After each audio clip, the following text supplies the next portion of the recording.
Hello my dear student, welcome back to my channel.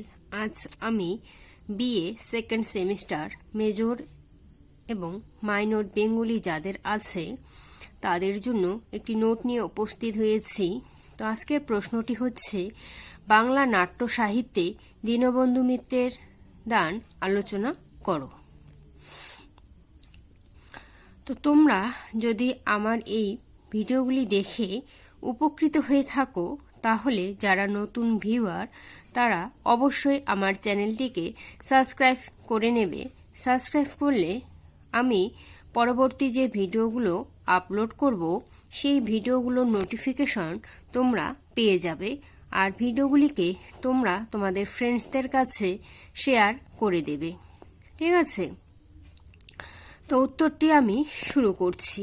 ভূমিকা: ঊনবিংশ শতাব্দীর বাঙালি নাট্যকারদের মধ্যে দীনবন্ধু মিত্র অন্যতম শ্রেষ্ঠ নাট্যকার। তার প্রথম নাটক নীলদর্পণ। এই নীলদর্পণ নাটকটি লেখা হয়েছিল 1860 খ্রিস্টাব্দে। তার অন্যান্য নাটক ও প্রহসনগুলির মধ্যে রয়েছে নবীন তপস্বিনী 1860, লীলাবতী 1867, কমলে কামিনী 1873, সধবার একাদশী 1866, বিয়ে পাগলা বুড়ো 1866, জামাই বারিক 1872। দীনবন্ধু মিত্রের নাট্য রচনাকে আমরা মূলত দুভাগে বিভক্ত করতে পারি, একটা হচ্ছে নাটক, আরেকটি হচ্ছে প্রহসন। তো নাটকের মধ্যে আমরা কি কি পাই? নাটকের মধ্যে হচ্ছে নীলদর্পণ, নবীন তপস্বিনী, লীলাবতী এবং কমলে কামিনী, এই চারটি হচ্ছে নাটক। আর প্রহসন আমরা তিনটি পাই, সেগুলো হচ্ছে সধবার একাদশী, বিয়ে পাগলা বুড়ো এবং জামাই বাড়ি।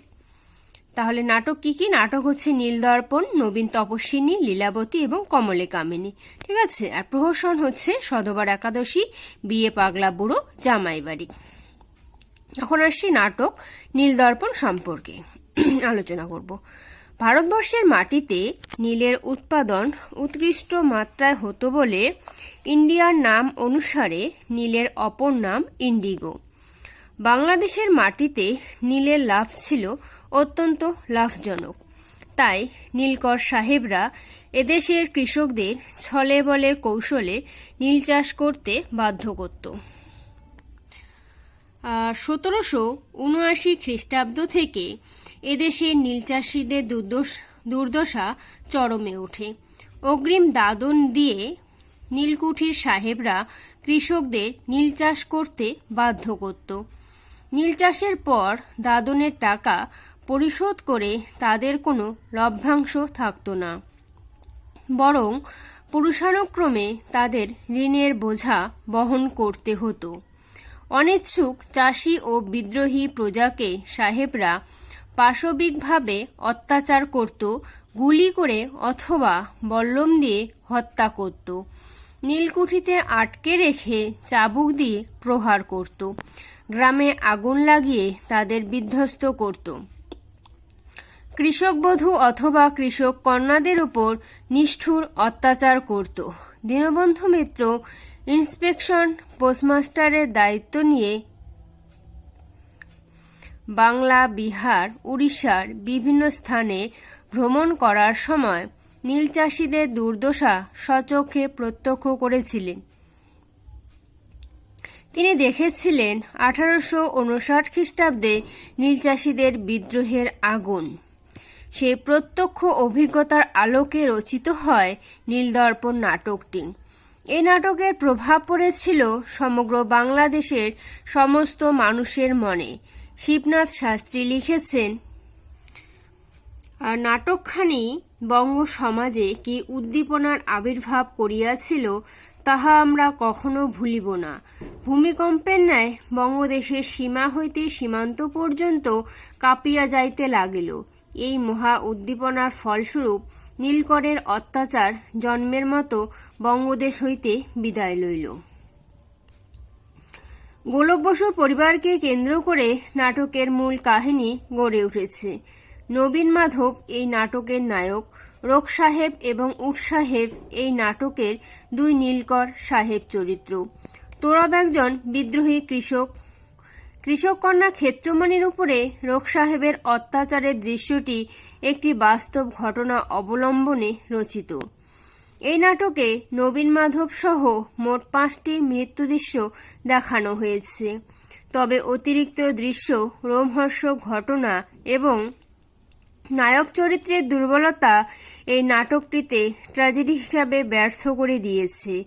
ভদ্র চরিত্রগুলির সংলাপ সাধু ভাষায় রচিত এবং কৃত্রিম আবেগপূর্ণ, তবে নিম্নবর্গের মানুষদের চরিত্রগুলি অত্যন্ত জীবন্ত হয়ে উঠেছে। এরপরে আসি নবীন তপস্বিনী। আর নবীন তপস্বিনী নাটকটিতে পাশাপাশি রয়েছে দুটি কাহিনী, রমণীমোহন তপস্বিনী বিজয় ও কামিনীর উপাখ্যান, জলধর জগদম্বা মালতী বিনায়কের উপাখ্যান। প্রথমটি ট্র্যাজিক কাহিনী, দ্বিতীয়টি কমিক কাহিনী। এই নাটকের সংলাপগুলিও সংস্কৃত নাটকের অনুসরণে রচিত হবার ফলে কৃত্রিম আবেগপূর্ণ হয়ে উঠেছে। এরপরে নাটক হচ্ছে লীলাবতী। লীলাবতী নাটকের প্রধান চরিত্রগুলি হল অরবিন্দ, যোগজীবন, চাপা একজন সন্ন্যাসী, হরবিলাস, ভোলানাথ, নদের চাঁদ, সিদ্ধেশ্বর, ললিতমোহন, লীলাবতী ইত্যাদি। এই নাটকটি প্রেমের ঘাত প্রতিঘাতমূলক নাটক। এখানে নাট্যকার কৌলীন্য প্রথার অনিষ্টকারিতা দেখানোর চেষ্টা করেছেন। পরবর্তী নাটক হচ্ছে কমলে কামিনী। কমলে কামিনী নাটকে ব্রহ্মদেশের পটভূমিকায় শিখণ্ডী বহন এবং রণকল্যাণীর সম্পর্কের কথা উপস্থাপন করা হয়েছে। শিখণ্ডী বাহনের জন্মরহস্য উদ্ঘাটিত হয়েছে নাটকের সমাপ্তিতে। এই নাটকে পুরুষ চরিত্রের চাইতে রণকল্যাণী ও স্ত্রী চরিত্রগুলি অধিকতর উজ্জ্বল হয়ে উঠেছে। তো আমি এখানে 4টি নাটক সম্পর্কে আলোচনা করলাম। কি কি? নীলদর্পণ, নবীন তপস্বিনী, লীলাবতী এবং কমলে কামিনী। এরপরে আসবো আমরা প্রহসনগুলি সম্পর্কে। ঠিক আছে? প্রহসন আমি আগেই বলেছিলাম 3টি প্রহসনের নাম। কি কি? সধবার একাদশী, বিয়ে পাগলা বুড়ো এবং জামাই বাড়ি। তো সধবার একাদশী সম্পর্কে প্রথমে আলোচনা করছি। দীনবন্ধু মূলত হাস্যরসাত্মক নাটকের রচয়িতা।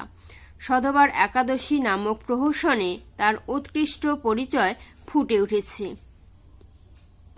এই প্রহসনে একদিকে ইয়ং বেঙ্গল গোষ্ঠীকে এবং অন্যদিকে বাবু সমাজের বিকৃতিকে কটাক্ষ করা হয়েছে।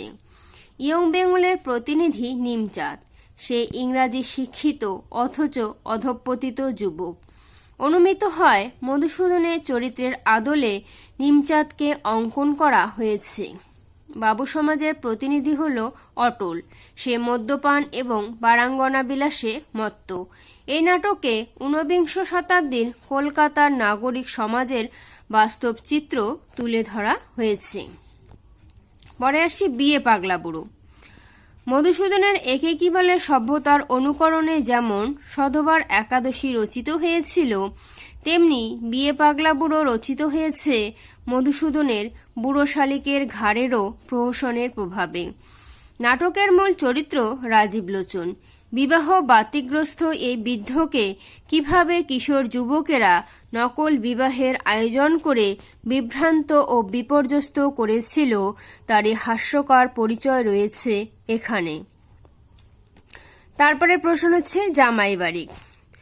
কুলীন ও ধনবান পরিবারের ঘর জামাই প্রতিপালনের প্রথাকে ব্যঙ্গ করে জামাই বাড়ি প্রহসনটি রচিত হয়। সেকালে বহু কুলীন পরিবারে অপদার্থ ও নিষ্কর্মা জামাতারা শ্বশুরের অন্নে ও অর্থে অলসভাবে দিনযাপন করত। তাদের জীবনযাপনকে ব্যঙ্গ করে এই প্রহসনটি লেখা হয়েছে। তবে এটি স্ত্রী প্রধান প্রহসন। বগলা, বিন্দুবাসিনী প্রমুখ নারী চরিত্র যে ভাষায় পরস্পরকে আক্রমণ করেছে তা আপাত অশ্লীল এবং শ্রুতিকটু হলেও বাস্তব জীবনচিত্র হিসাবে উজ্জ্বল। লাস্ট পয়েন্ট, উপসংহার। কেউ কেউ বলেন দীনবন্ধু মিত্রের নাটকের ভাষা অশ্লীল এবং অরুচিকর। স্বয়ং বঙ্কিমচন্দ্র এ বিষয়ে মন্তব্য করেছেন দীনবন্ধুর সপক্ষে। তিনি জীবন্ত আদর্শ সম্মুখে রাখিয়া চরিত্র প্রণয়নে নিযুক্ত হইতেন। রুচির মুখ রক্ষা করিতে গেলে ছেঁড়া তোরাপ, কাটা আদুরি, ভাঙা নিমচাঁদ আমরা পাইতাম। দীনবন্ধু মিত্র সম্পর্কে মন্তব্যটি অতিশয় গুরুত্বপূর্ণ। তো স্টুডেন্ট, নোটটি এখানেই শেষ হলো। তোমরা যদি আমার এই নোটের ভিডিওটিকে প্রথম থেকে শেষ পর্যন্ত দেখে থাকো, তাদের মধ্যে যদি কেউ নতুন ভিউয়ার, তো তোমরা অবশ্যই আমার চ্যানেলটিকে সাবস্ক্রাইব করে নেবে। তাহলে আমি তোমাদের পরবর্তী যে নোটগুলো দেব আমার চ্যানেলের মধ্যে, সেই ভিডিওগুলোর নোটিফিকেশন তোমরা পেয়ে যাবে। ঠিক আছে, আজ এখানে রাখছি। সবাই ভালো থেকো। ধন্যবাদ।